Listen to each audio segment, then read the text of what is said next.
안녕하세요. 최강 언니 시작하겠습니다. 김진애 의원님 나오셨습니다. 네, 안녕하십니까. 노영희 변호사님. 안녕하세요. 예, 근데 지금 이 시간에 이재명 대표가 국회에서 체포 동의안 표결을 앞두고 신상 발언을 하고 있습니다. 그거 잠깐 같이 듣고 시작하시죠. 예. 법치의 탈을 쓴 정권의 퇴행에 대해서 여러분께서 엄중한 경고를 보내주시기 바랍니다. 존경하는 국민 여러분, 아무리 깊어도 영원한 밤은 없습니다. 매서운 겨울도 결코 봄을 이길 수 없습니다. 진실의 힘을 믿겠습니다. 그리고 국민과 역사의 힘을 믿겠습니다. 고맙습니다.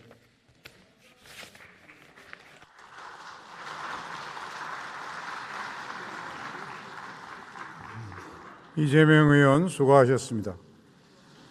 그러면 이 안건을 국회법 제112조 제5항에 따라 무기명 투표 방식으로 표결하겠습니다. 자, 지금 역시 한동훈 장관은 정말 길게 또 무대를 썼더군요. 한 16분 정도 된 것 같아요. 예, 그 들어보셨죠? 오면서 택시 안에서부터 듣고 왔습니다. 네.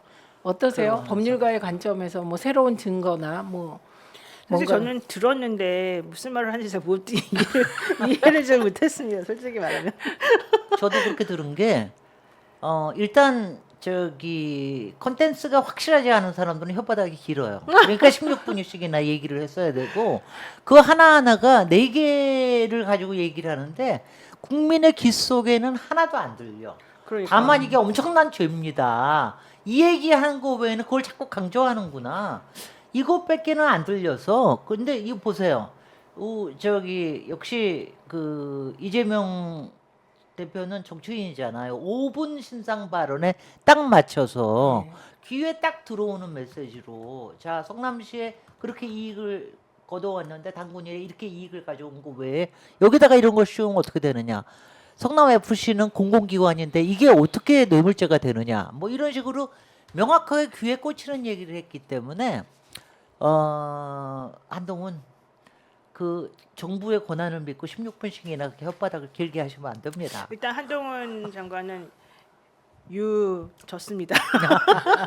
네, 제일 핵심은 그거였던 것 같아요. 대장동 의혹은 단군 일의 최대 손해다. 그래서 무슨 예를 막 잔뜩 들어주는데 그 얘가 솔직히 말해서 저는 조금 이해가 안 가가지고 좀 잘 기억을 못했고요. 요점은 성남시에 손해를 입혔다. 이제 이거를 설명하려고 이제 구구절절 예전에 했던 거 똑같이 말을 하고 있더라고요. 그래서 뭐 이게 첫 번째 시도가 아니다 이러면서 뭐 지난번에 노웅래 의원 설명할 때보다 훨씬 못한 것 같아요. 노웅래 의원 설명할 때는 부스럭이라도 듣긴 들었는데. 부스럭이라도 확실했잖아. 근데 이번에는 좀 무슨 말을 하는지 정확히 알아듣기가 어려웠어요. 근데 당근일의 최대 손해다. 진짜 웃기는 거예요. 예를 들면 그 부산 LCT 같은 경우는 1조 이상을 민간업자가 다 가져갔어요. 네. 거기에뿐만 아니라 시에서 도로를 내주는데 1,000억을 썼다는 거 그 아니에요? 비용까지 다 대주는 그럼 거잖아요. 마이너스 1,000이잖아요. 그거는. 근데 그 경우는 그럼 어떻게 됩니까? 세계 역사상 최고로 민간이 이익 본 겁니까? 그러니까 좀 앞뒤가 안 맞는 얘기를 계속 하고 있는데 저는 저렇게 지금 시청률이 매우 높았을 거 아닙니까? 당연하죠. 예. 그런데 저기 나와서 저렇게 인지도를 높이는구나. 목표가 딴 데 있나? 좀 이런 생각도 들었습니다. 그러니까 뭐 요점은 그거 같아요. 인허가 같은 거 다 해주고 모든 편의를 봐줘놓고 왜 너는 1,800억밖에 못 가져갔느냐. 이게 이제 한동훈 장관이 지금 이재명 대표에게 제기하고 있는 혐의 내용인데 그 말을 듣고 사실 저는 오히려 이 검사 너무 이상하다 이렇게 생각할 가능성이 더 높아 보일 것 같아요. 아니 이미 대법원에서 판결로 인정한 5,503억 5,503억의 이익 이거를 부정하는 것도 웃기고 그다음에 두 번째 설령 1,800억이라 할지라도 1,800억만 가지고도 그동안 정부에서 공공에서 개발로 인해서 얻은 공공이익 환수의 거의 대부분을 저기 성남 대장동이 차지합니다. 그렇죠. 이렇게 이런 거를 모르고 아무것도 모르는 나는 말이죠. 나는 이 친구를 보면 법무부 장관 저기를 보면은 왜 그 정순신이라는 사람이 이 얘기를 했어요. 사퇴 발표를 하면서 검사의 목표는 유죄입니다. 이런 바보 같은 얘기를 했어요. 검사가 하는 일은 사실을 밝혀내는 거 아니에요. 그래서 유죄냐 무죄냐가 아니라 사실을 밝혀서 그게 이렇게 뭐가 법에 어긋납니다라고 얘기를 해야 되는데 지금 마찬가지로 한동훈도 유죄를 만들어야 되겠다라고 하는 강박관념에 사로잡혀가지고 너무 정치적이고 감정적으로 말이 흐르다 보니까 메시지도 정돈이 한다고 말만 혓바닥만 길어졌다. 그러니까 이거 같아요. 이재명 대표가 당시 성남 시장할 때 100만 원짜리 휴대폰을 팔기로 한 그 100만 원짜리인데 원래 객관적 가격은 이거 10만 원에 판 꼴이다. 이제 이렇게 얘기를 하면서 비율을 그렇게 했어요. 들더라고. 근데 그게 이거 맞나요?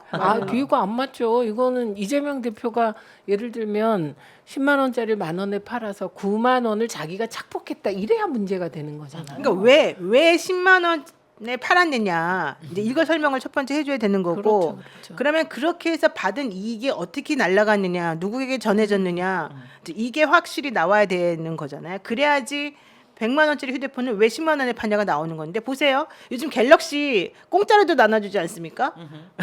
삼성에서 22, 갤럭시 22. 갤럭시 22. 그다음에 삼성에서 나눠주는 그러니까 파는 핸드폰도 뭐 100만 원, 105만 원, 뭐 200만 원 뭐 이런 거 다 반값 세일하고 뭐 하고 막 이런 식으로 하잖아요. 그러니까 그런 식으로 생각해 본다면 지금 이 한동훈 장관의 설명을 듣고 그게 그래 이렇게 생각할 사람이 그렇게 많지는 않을 것 같아요. 예, 국회의원들을 좀 우습게 보는 것 같고 좀 저는 무성의에. 네, 성의가 없을 뿐만 너무 아니라 무성의하고 그다음에 내가 지금 여기 화면에서 봐서 그런데 그 어깨 좀 똑바로 펴고서 얘기 좀 해. 왜 맨날 이렇게 해가지고 굽신굽신거리면서 얘기를 하냐. 당당하지 못하게. 너무 낮은가요? 이게 마이크. 너무나 마이크 아니, 아니 그럼 마이크로 올리면 되는 거죠. 한동훈 키가 안 클 텐데? 커요? 키가 키 안 안 클 클 텐데? 텐데? 아니 키가 크고 안 크고 상관없이 자기한테 맞춰서 모든 걸 조절할 수 있는 게 국회 단상 아니에요. 거기에 근데 맞춰서 해놓고 지금 너무 급했던 거죠. 아니 글쎄 그러니까 급하게 좀 하지 말라고. 저기 뭐 급한 체질에 당신을 잘 볼 거요. 저는 저분이 하는 모든 행동은 많이 계산된 것 같고 저분이 키가 몇 센치나 되는지 모르지만 저거는 마이크를 세우면 되는 건데. 마이크 세우고 이것만 살짝 올리면 되는 거거든요. 네, 근데 저게 낮게 되어 있었던 것 같아요. 그러니까 조정을 일부러 안 했나? 뭐 어쨌든 뭔가 진정성이 조종할 없어요. 겨를이 없는 거지. 행동에. 그러니까 법무부 장관으로서의 기본 자세는 태도를 못 갖춘 거지. 그렇죠. 그냥 저는 공인으로서. 이재명, 그러니까 미래의 정적일 수 있는 이재명을 공격한다. 네, 그리고 지금 사실은 그 검사가 특수부 검사가 아직 특수부 검사의 때를 못 벗은 상태에서 법무부 장관으로 국회에 나와서 지금 얘기를 하고 있는 거잖아요. 네, 그러니까 여전히 특수부 검사다. 그리고 또 하나는 네네. 또 하나는 언론에는 저렇게 설명하면 다 그대로 받아 써주잖아요. 네, 그래서 이거는 그 언론에 얘기를 할 때는 사실은 이게 오프에서 만나는 거잖아요. 근데 지금은 전 국민에게 생중계가 되고 있는 상황에서도 그 기자들한테 말하는 수준의 얘기들을 하고 있는 것 같아요. 그러니까 제가 뭐냐면 이 양반의 왜 별명 중에 여러 가지가 있지만 별명 중에 하나가 밤의 편집부장이 되면서요. 그게 뭐예요? 검찰청 안에서 쪼개가지고 언론 플레이 할 걸 여기 단독 주고 저기 단독 주고 이렇게 하는 거에 기가 막히게 머리가 발달돼 있다. 그래서 밤의 편집부장이라는 그런 얘기를 편집국장이겠지. 편집국장이라는 그런 별명을 두는 나는 오늘도 하는 거는 정확하게 언론이 이렇게 써달라라고 하는 것만 얘기를 하는 거야. 지금 보니까 이겸손님께서 댓글 하나 다셨는데 동의하시면 여러분 박수 좀 쳐주십시오. 네. 한동훈 문학 청년이냐? 낯간지러운 소설 잘 쓰겠네. 낯간지러도 가끔 쓰긴 하더라. 아니 이분은 또 닉네임도 재밌어요. 이겸손님. 겸손님이 겸손하게 표현하셨어요. 참. 이 문학 청년이라고 하기엔 좀 진정성이 없고 그렇죠. 낭만적이잖아요. 문학 청년은. 근데 목표가 정적 죽이기이다 보니 뭐 그렇게 보이지 않네요. 죄송합니다. 그리고요, 여러분들 어떤 경우에나 가령 여기서도 누가 장관 역할을 나중에 하신다 그러면 나중에도 장관이니까 행정부가 되면은 말을 아끼는 게 기본 태도입니다. 그렇죠. 그러니까 보통 이런 거 나와가지고 아주 중요한 거 나오면은 그냥 1, 2분 아무리 길어도 2, 3분 안에 끝나서 아주 드라이하게 이런 청구가 있어서 이렇게 여러분들의 판단을 구합니다. 이렇게 하고 끝나는 거지. 봉투 부스러 이게 뭡니까? 거기다가 이렇게 16분씩이나 주저리 하는 거는 법무부 장관으로서의 기본적인 태도가 안 돼 있다라는 거예요. 네, 그런데 저는 오늘 어. 그 한동훈 장관이 화면에 비추다가 네. 이재명 대표를 비추니까 딱. 예, 아주 뭐 지도자감이다 이런 느낌이 들더군요. 화면이 의외의 수학인 것 같습니다. 네, 네. 자, 그리고 이왕에 얘기 나온 김에 이재명 대표 그 체포동의안 얘기부터 좀 할까요? 지금 표결이 진행되고 있는 상태죠. 지금부터일까? 벌써 했을까요? 아마 예, 찬반 발언들이 조금 더 있지 않나요? 네, 표결이 시작되지 아, 않았어요. 시작. 예, 표결하고 있습니다. 하는 거네요. 예, 네네. 예, 표결이 거의 끝나가고 우리 나오죠, 우리 방송 진행 한 중에 30분 정도는 걸려요, 그래도. 예, 우리 방송 진행이 끝날 즈음에는 표결 결과가 나올 것 같습니다.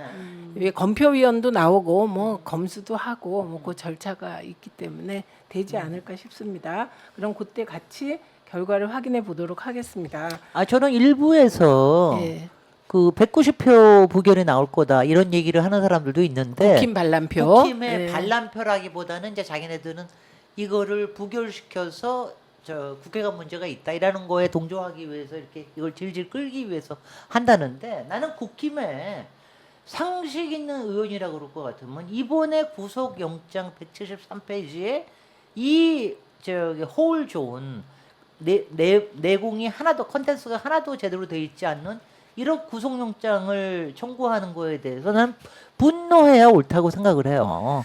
그래서 그런 사람들이 오히려 부결표를 던질 수도 있다. 저는 뭐 그런 생각을 해봅니다. 그 지난번에 어. 그 검찰 개혁 그 대선 이후에 검찰 개혁 시즌 2 할 때 권성동 의원이 국힘 의총에서 검찰의 문제를 얘기해서 국힘 쪽 반란표가 나왔었잖아요. 네. 예, 그 비슷한 상황이 나올 수 있다고 얘기하는 분들도 있더라고요. 그럼요. 네. 예, 왜냐하면 지금 사실은 이재명 죽이기를 하고 있기 때문에 국힘이 침묵하고 있지. 이게 윤석열 이 검사 독재 정권에서 사실은 야당만 치고 여당은 안칠것 가만두는 게 같아요? 아니잖아요. 오늘도 이준석이 나왔잖아요. 어허. 나와서 얘기하는데 이준석을 욕하는 패널, 보수 패널 전부 하는 얘기가 이준석이 그 성매매 관련하여 무고로 기소되어 있다. 기소가 아니고 송치되어 있다. 이 얘기를 하더군요. 그럼요. 예, 그래서 그러면서 그것도 기소가 임박했다. 기소를 할 수 있다라고 하는 거를 계속해서 흘리는 거죠.